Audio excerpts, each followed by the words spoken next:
Sabe aquela lesão que parece acontecer com todo mundo? De ciclistas a jogadores de futebol e até crianças pequenas?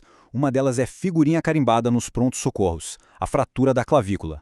Hoje a gente vai entender por que esse osso quebra tanto e qual o caminho para uma recuperação perfeita. Para começar, vamos com um pequeno desafio. O que será que esses três perfis tão diferentes podem ter em comum, hein? A resposta é bem específica e muito mais frequente do que a gente imagina. E tá aí, todos eles correm um alto risco de quebrar a clavícula. É uma lesão, digamos, bem democrática, né? Não escolhe idade, não escolhe esporte, e é justamente por ser tão comum que entender como lidar com ela é fundamental para evitar problemas lá na frente.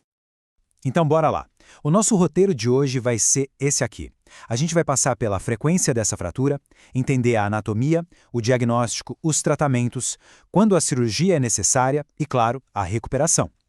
Para começar, vamos colocar em perspectiva o quão comum essa fratura realmente é. E olha, os números podem surpreender. Pensa só, de todas, absolutamente todas as fraturas que podem acontecer no corpo de um adulto, até 5% delas são na clavícula. É um número bem expressivo para um único osso, né? E quando a gente olha só para a região do ombro, a chamada cintura escapular, aí o número fica ainda mais impressionante. Quase metade de todas as fraturas nessa área são da clavícula. Ela é de longe a campeã de quebras por ali. E o mais curioso é onde ela quebra. Dá uma olhada, em 80% das vezes é bem no meio do osso. Isso não é por acaso não, é pura anatomia. O formato em S da clavícula faz com que essa parte do meio seja um ponto de transição, o elo mais fraco da corrente, por assim dizer. E para entender por que ela quebra sempre nesse mesmo lugar, a gente precisa olhar um pouquinho mais de perto para o osso em si e para as forças que atuam nele. A clavícula funciona como uma viga de suporte. Pensa que ela é a única ponte óssea que conecta diretamente o nosso braço ao tronco. Sem ela, o ombro perderia toda a sua estabilidade e a sua incrível amplitude de movimento. E as funções dela são cruciais. São três papéis principais. Primeiro, ela mantém o ombro no lugar. Segundo, ela transmite as forças do braço para o resto do corpo. E terceiro, e talvez o mais importante, ela serve de escudo para um monte de nervos e vasos sanguíneos super importantes que passam logo abaixo. E olha que interessante o que acontece logo depois que ela quebra. Os músculos ao redor agem como cabos, puxando os pedaços do osso para direções opostas. O músculo forte do pescoço puxa a parte de dentro para cima, enquanto o próprio peso do braço puxa a outra ponta para baixo. O resultado é aquele calombo, aquela deformidade visível que é o sinal clássico da fratura. Certo, então como é que os médicos avaliam a situação quando alguém chega no hospital com essa suspeita? O diagnóstico é um trabalho de detetive. Ele junta três peças. Primeiro, a história do acidente, contada pelo paciente. Isso já dá muitas pistas sobre a energia do trauma. Depois, vem o exame físico, para procurar os sinais clássicos, o calombo, o inchaço e a tal da crepitação, que é a sensação de areia dos ossos raspando um no outro. E claro, é vital checar os pulsos e a sensibilidade do braço para garantir que nenhuma estrutura nobre ali foi machucada. E com o raio-x em mãos, a fratura é classificada. Um sistema muito usado, o de Allman, divide pelo local, e isso é super importante para decidir o tratamento.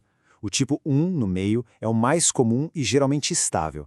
Já o tipo 2, mais na ponta, perto do ombro, pode ser mais instável e precisar de mais atenção. Felizmente, a grande maioria dessas fraturas não precisa de cirurgia. Então, vamos ver como funciona o tratamento mais comum, que é o conservador. A escolha entre um tratamento e outro depende das características da fratura. O tratamento conservador aposta na capacidade do corpo de se curar.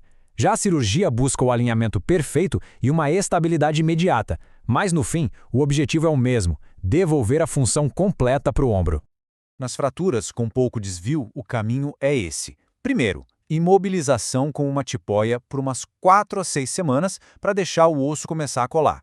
Junto, claro, vem os remédios para dor. E depois, a parte fundamental, a fisioterapia, para recuperar todo o movimento e a força do ombro.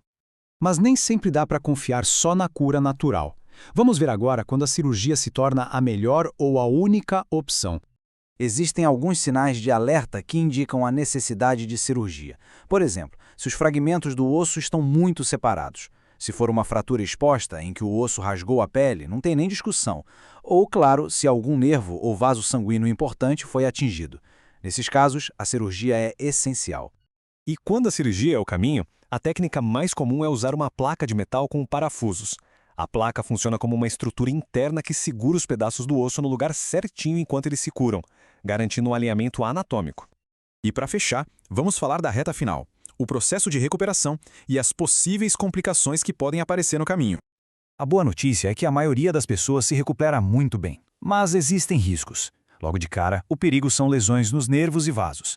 Mais para frente, os problemas podem ser o osso não colar de jeito nenhum, a chamada pseudartrose, ou colar torto. As duas situações podem exigir um tratamento mais longo e, às vezes, até novas cirurgias. E para terminar, fica uma reflexão. Muitas vezes, a clavícula se quebra justamente para dissipar energia de um impacto que, de outra forma, poderia atingir o tórax, os pulmões, o coração. Então, será que essa fratura tão comum é só uma fraqueza do nosso corpo? Ou será que é, na verdade, um mecanismo de sacrifício, um fuzível projetado para queimar e proteger o que é ainda mais vital? Fica aí o pensamento.